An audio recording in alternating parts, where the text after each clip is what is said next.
Bismillahirrahmanirrahim. Assalamualaikum warahmatullahi wabarakatuh.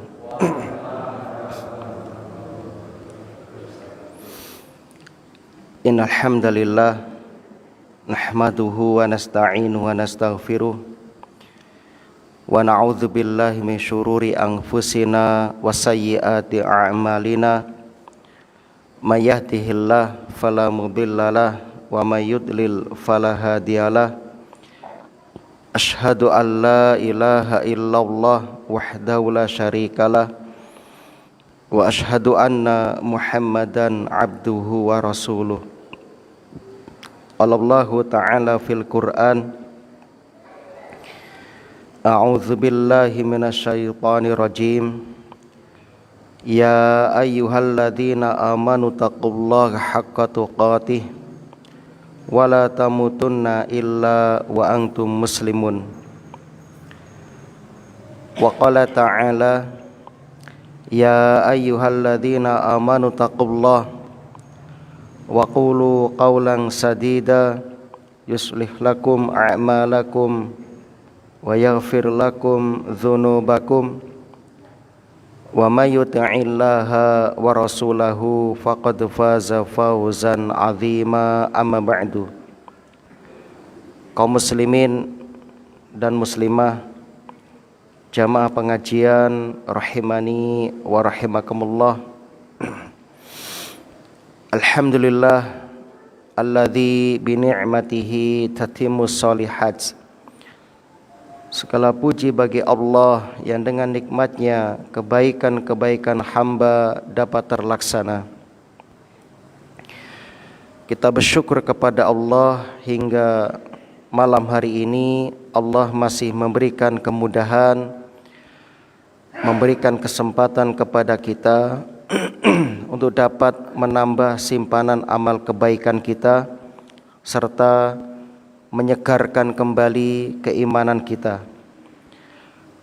Hadirnya kita di rumah Allah ini dalam rangka bertolabul ilmi, menuntut ilmu dengan tujuan agar kita semakin dekat kepada Allah Subhanahu wa taala dan kelak kita mendapatkan kemudahan saat kita dibangkitkan dari alam kubur, dan kita berharap pertemuan kita ini akan membela kita menjadi saksi dari kiamat yang akan memberatkan timbangan amal soleh kita.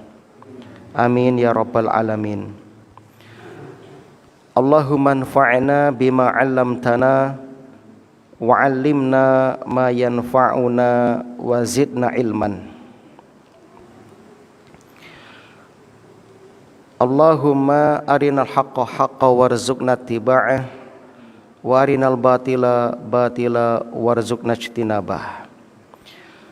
Salawat dan salam mudah-mudahan senantiasa tercurah limpahkan kepada Nabi kita Muhammad sallallahu alaihi wasallam, kepada keluarga dan juga para sahabatnya radhiyallahu anhum ajma'in. Allahumma salli wa sallim wa barik ala nabiyyina Muhammad wa ala alihi wa ashabihi wa man tabi'ahum bi ihsanin ila yaumiddin. Alhamdulillah, malam ini kita akan melanjutkan membacakan kitab Riyadhus Shalihin. Bab yang kita bahas adalah babun nafaqati 'alal 'iyal, bab nafkah kepada keluarga. Imam Nawawi rahimahullah sebelum membawakan hadis-hadis Nabi yang berkaitan dengan bab, beliau membawakan dalil dari Al-Quran, yaitu surah Al-Baqarah ayat 233. A'udzubillahi minasyaitonirrajim. Wa 'alal mauludi lahu rizquhunna wa kiswatuhunna bil ma'ruf. Dan kewajiban ayah memberi makan dan pakaian kepada para ibu bil ma'ruf, dengan cara yang baik. Beliau juga membawakan surat At-Tolak ayat yang ke-7, liyunfiq dzu sa'atin min sa'atih, hendaklah orang yang mampu memberi nafkah menurut kemampuannya. Wa man qudira alaihi rizqu, dan orang yang disempitkan rizkinya, falyunfiq mimma atahullah, hendaklah memberi nafkah dari harta yang diberikan Allah kepadanya. La yukallifullahu nafsan illa ma ataha, Allah tidak memikulkan beban kepada seseorang melainkan sekedar apa yang Allah berikan kepadanya. Yang terakhir beliau menukil surat Saba ayat 39. Wa ma anfaqtum min syai'in fahuwa yukhlifuh, dan barang apa saja yang kamu nafkahkan maka Allah akan menggantinya. Jamaah rahimani wa rahimakumullah, mari kita lihat maksud dari firman Allah dalam surah Al-Baqarah ayat 233. Ayat ini menjelaskan seorang suami wajib memberi nafkah dan memberi pakaian. Dan ayat ini berbicara tentang ibu yang menyusui anaknya, yang mana keduanya itu telah bercerai. Jadi seorang suami yang sudah bercerai dengan istrinya namun masih memiliki tanggung jawab menyusui, maka selama istrinya menyusui anaknya, suaminya wajib menanggung seluruh nafkah kebutuhan istrinya dan tidak boleh mengusir dari rumah tersebut. Ya. Kalau tidak mampu, maka suami dan istri bisa bermusyawarah untuk menyewa ibu susu, tentu dengan bayaran yang disepakati. Masya Allah ya, ini perhatian Islam terhadap keluarga, ya, terhadap masalah keluarga dan masa depan anak-anak. Kemudian Allah tidak membebani kita di luar kapasitas kemampuan kita dalam masalah nafkah atau rizki. Maka suami yang ditakdirkan rizkinya lapang, maka hendaknya memberikan rizki nafkah sesuai dengan kelapangannya. Jangan sampai pelit, ya.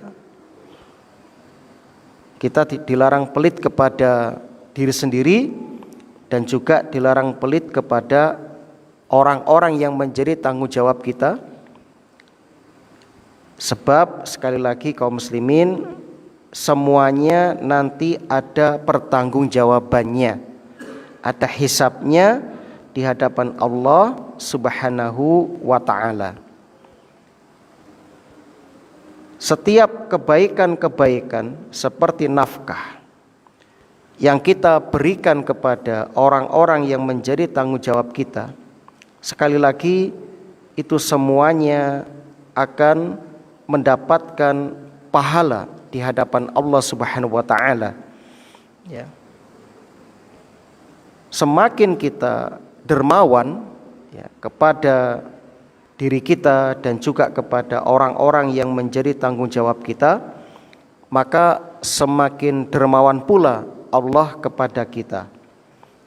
Ya, semakin kita deras mengucurkan rizki nafkah kepada orang-orang yang menjadi tanggung jawab kita, maka semakin deras pula lah Allah akan, ya, memberikan balasan rizki kepada kita.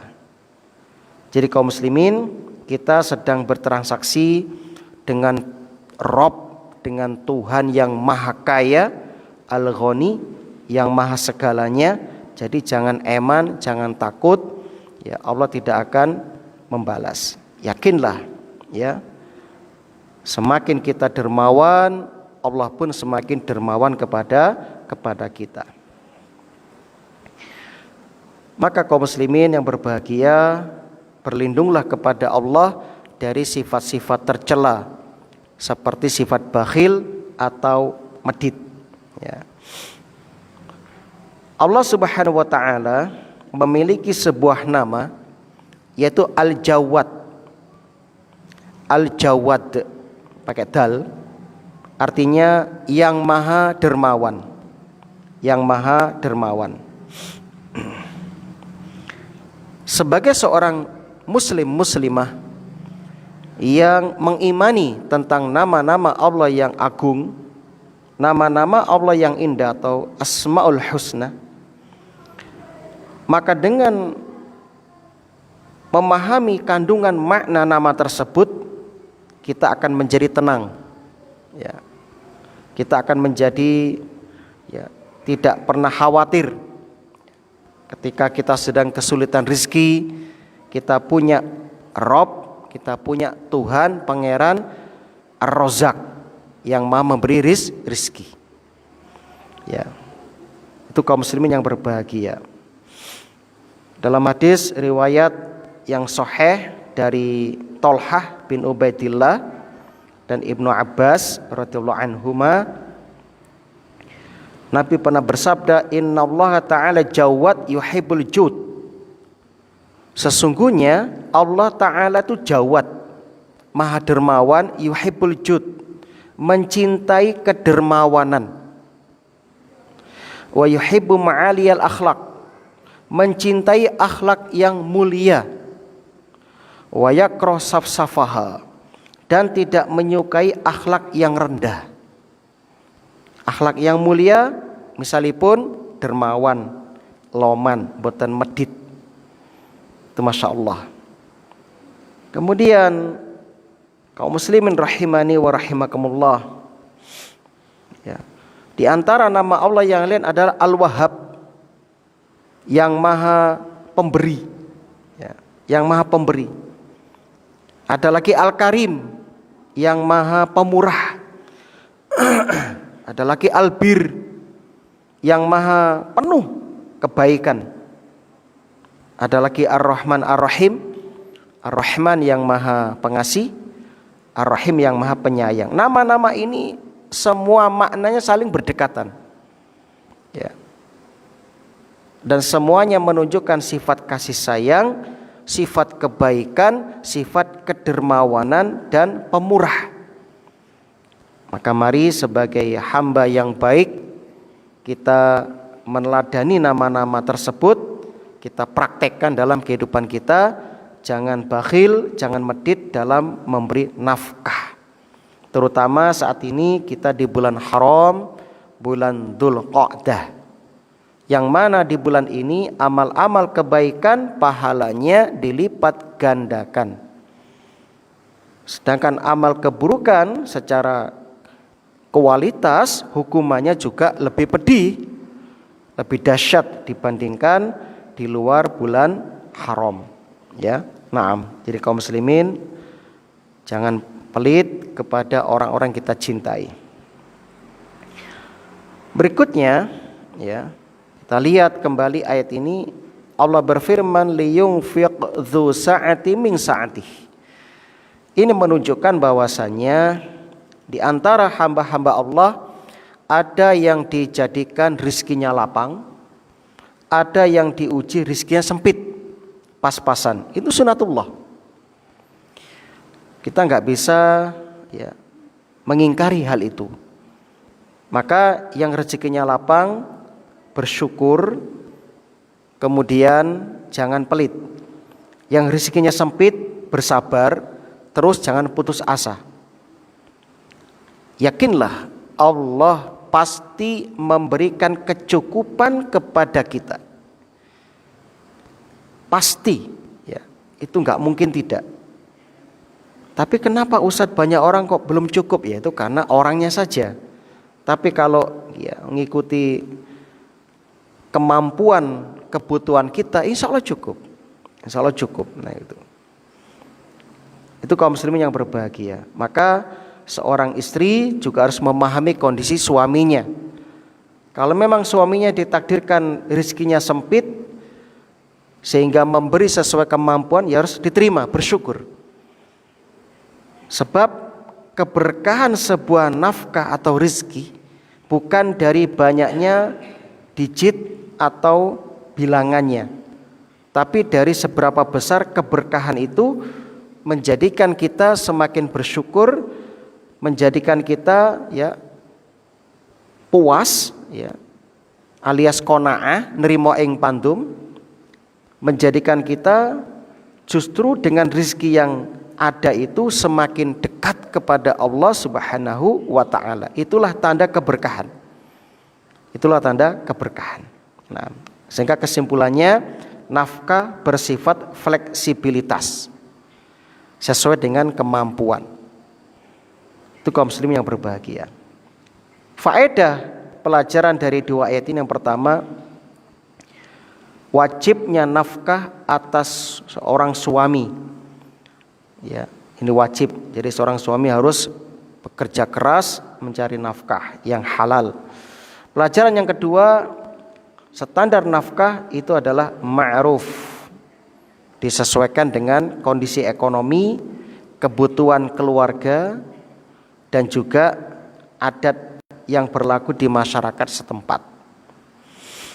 Pelajaran berikutnya, tidak boleh memaksakan di luar kemampuan.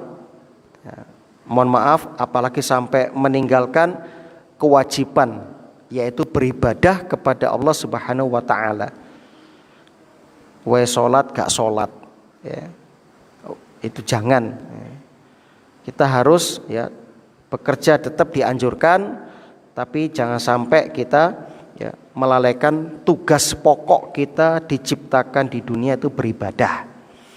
Cinta ya cinta, sayang ya sayang kepada anak istri, tapi jangan sampai itu semua melalaikan kita dari beribadah, melaksanakan kewajiban kepada Allah Subhanahu wa taala. Pelajaran berikutnya, nafkah mencakup kebutuhan pokok primer, makanan, pakaian, tempat tinggal, sandang, pangan, papan. Ini yang pokok. Nah, betul ya? Leres kayak. Kenapa kewalik-walik kata saya? Nah, kemudian pelajaran berikutnya, kita harus adil dalam rumah tangga. Itu tadi, suami nggak boleh pelit, juga tidak boleh dipaksa berlebihan. Ya, sampai akhirnya meninggalkan anak istri, merantau ke luar negeri, nggak balik-balik ya, sehingga anak tidak terkontrol, istri nggak terkontrol. Nah, ini juga nggak bagus ya. Selama di tempat kita masih mencukupi, ya bersabarlah. Kalau memang darurat terpaksa, ya bismillah, kita cari solusi yang lain. Dan saya sarankan kalau bisa anak istri ya diajak kalau bisa. Yang terakhir, menunjukkan kepada kita tentang tanggung jawab laki-laki sebagai qawwam. Ar-rijalu qawwamuna 'alan nisa. Laki-laki itu sebagai pemimpin dalam rumah tangga. Ya, supaya nanti diajeni, maka jadilah pemimpin yang bertanggung jawab. Kalau kita lihat kasus sekarang, banyak di daerah-daerah itu perceraian luar biasa sekarang itu. Banyak perceraian terjadi. Ya. Kemarin ya, awal-awal berita pengangkatan P3K ya, itu di beberapa daerah banyak istrinya yang berprofesi sebagai guru. Ketika sudah diangkat menjadi P3K, itu bojone digugat cerai, dihulu. Datang ke pengadilan, bojone dipegat. Masya Allah. Ya. Apalagi kalau sampai istrinya yang bekerja mencari nafkah keluar negeri misalnya, ini rawan ini, rawan. Ya. Maka kaum muslimin, monggo sebagai pemimpin rumah tangga, jenengan punya kewajiban untuk memenuhi nafkah anak istri, tentu sesuai dengan kemampuan kita. Mudah-mudahan Allah mudahkan rezeki para jamaah sehingga menjadi orang-orang yang tenang hidupnya, banyak sedekahnya, dan bisa menunaikan kewajiban-kewajiban ibadah seperti zakat atau haji jika mampu. Alhamdulillah. Ayat berikutnya beliau membawakan yaitu surah Saba ayat 39. Qul inna rabbi yabsutur rizqa liman yasha min ibadih. Allah Subhanahu wa taala itu melapangkan rizki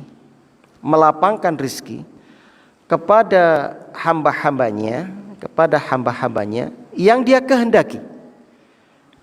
Masya Allah. Ini harus kita yakini, rizki itu Allah yang mengatur. Tugas kelolaan panjenengan memperbaiki cara mendapatkan rizki. Dan satu prinsip, rizki kita tidak akan tertukar dengan orang lain. Itu harus kita yakini.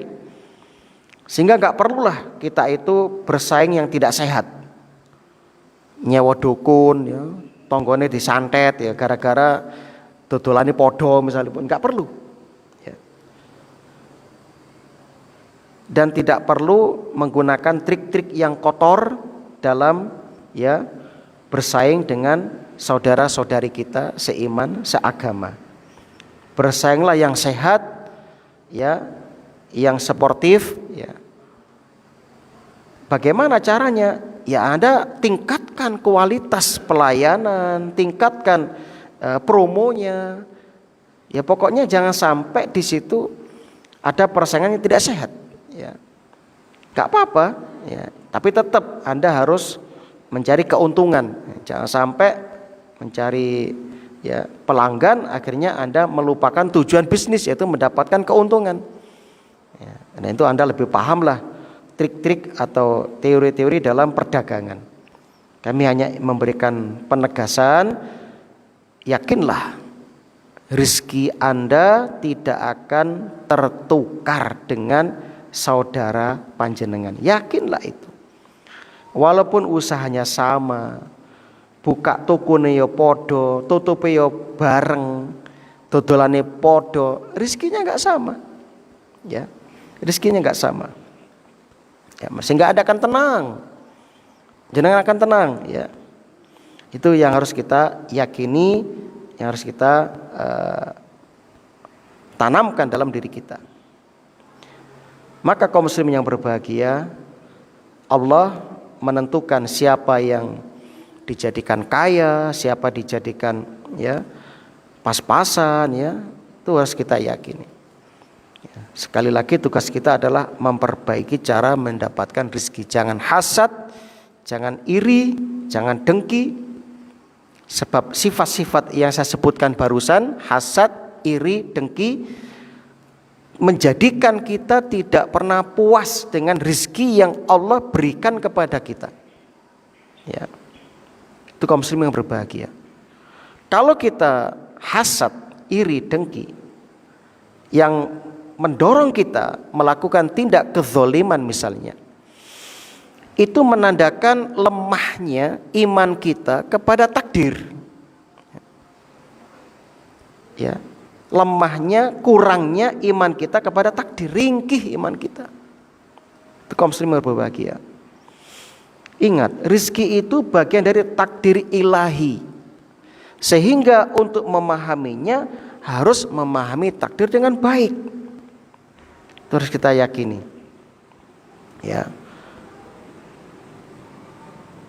Itu kaum muslimin yang berbahagia.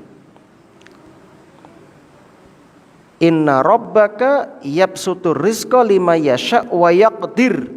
Dalam surat yang lain Al-Isra ayat 30. Sesungguhnya Tuhanmu melapangkan rizki kepada siapa yang Dia kehendaki, wa yaqdir, dan menyempitkan rizki kepada siapa yang Dia kehendaki.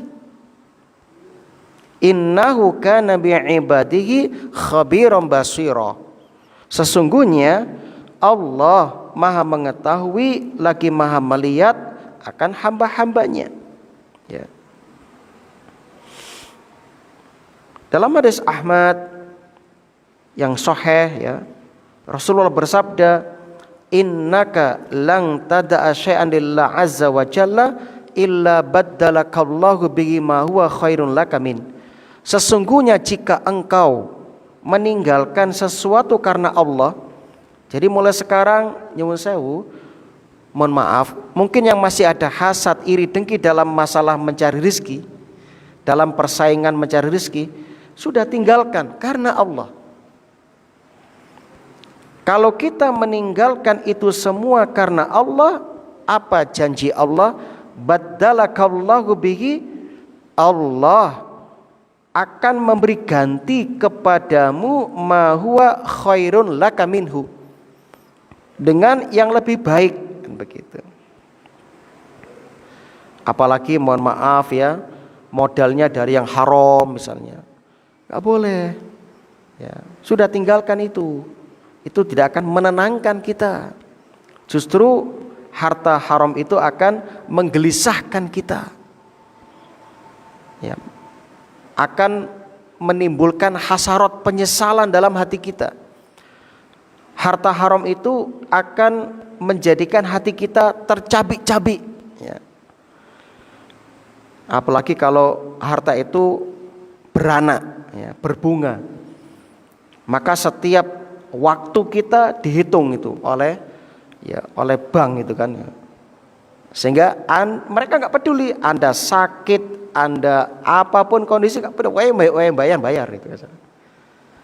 Itu nggak peduli sudah mereka. Makanya kalau bisa hindarilah hanya gara-gara panas ya sama tetangga, kemudian terus gedekne usahane dengan uang yang haram, jangan. Ya. Kita upayakan menjauhi itu jamaah yang berbeda, sebab ini berpengaruh kepada yang lain. Ya, berpengaruh kepada yang lain. Ya. Jadi sekali lagi jangan khawatir dengan rizki kita. Kataballahu maqadiral khalaiq qabla ay yakhluqas samawati wal arda bi khamsina alfasana.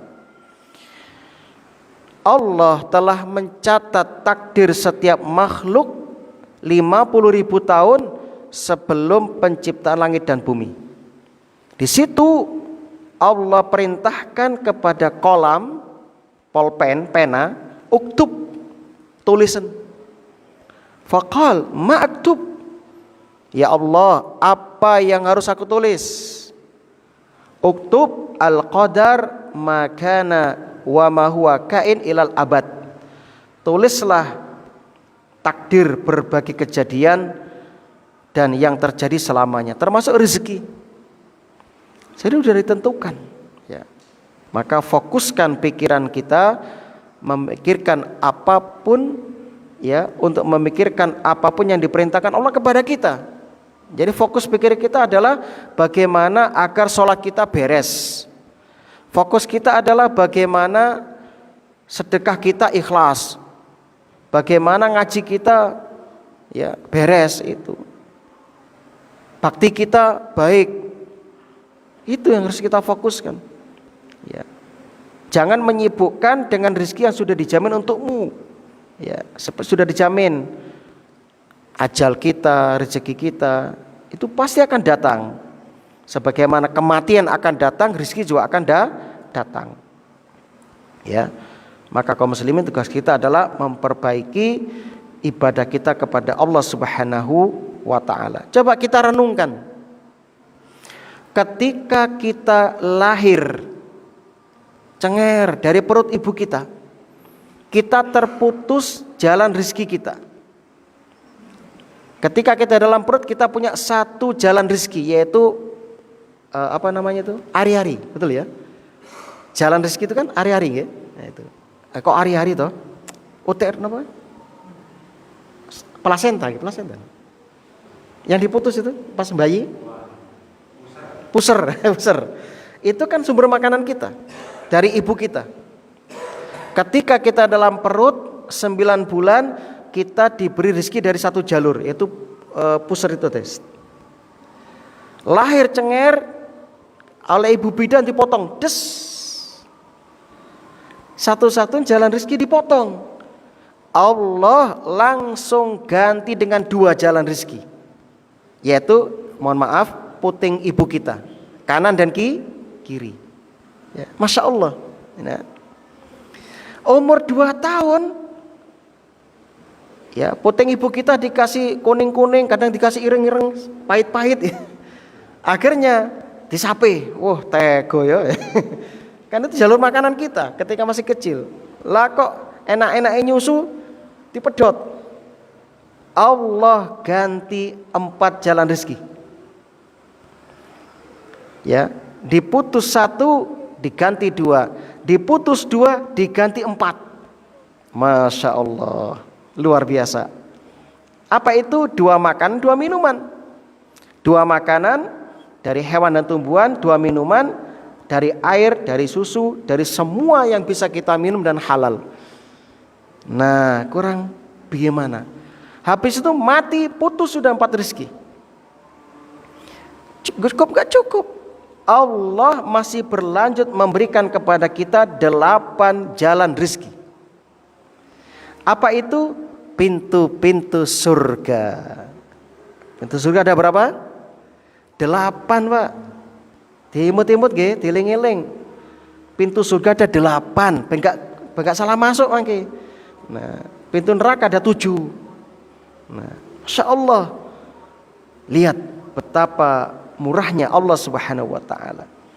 Begitulah Allah Subhanahu wa taala. Allah tidak menghalangi hambanya untuk mendapatkan sesuatu kecuali Dia berikan sesuatu yang lebih afdal, yang lebih bermanfaat baginya. Allah haramkan khamr, Allah ganti dengan yang lain. Ada air putih, es teler, es jus, susu, apalagi teh, kopi. Masya Allah. Masa gara-gara yang satu kita mengorbankan yang lain? Kan enggak begitu. Allah haramkan satu daging babi, celeng. Allah halalkan yang lain. Ada ayam, onta, sapi, kambing, apalagi? Masya Allah, banyak pokoknya yang halal. Nah, maka sekali lagi Allah tidak menghalangi panjenengan untuk mendapatkan sesuatu kecuali Allah berikan sesuatu yang lebih utama, lebih bermanfaat bagi kita. Itu kan? Masya Allah. Dan itu tidak diberikan kepada selain orang beriman. Karenanya Allah menghalanginya dari bagian yang rendahan dan murah. Narkotik rendah, murah. Khamr rendah, murahan, hina itu. Nah, Allah halalkan yang lebih manfaat, yang menyehatkan. Kan begitu, susu kedelai misalnya kan, menyehatkan. Dan berbagai macam jus. Termasuk, Masya Allah, kalau kita lihat kehebatan, kebesaran Allah dalam menciptakan sesuatu. Ya, termasuk mungkin Bapak Ibu masih ingat ya, kalau dulu waktu saya mondok itu sering di Solo, jangan bening itu isine ya kulite melinju. Itu sering. Untuk melinju nih kulite. Ternyata diteliti oleh para pakar, kulit melinju itu sebagai penawar asam urat. Lah melinju nih memicu asam urat. Kulite penawar asam urat. Masya Allah, luar biasa. Apane godhong melinju, itu luar biasa. Itu mengandung zat yang luar biasa. Jadi luar biasa sekali ya, Allah menciptakan segala sesuatu itu.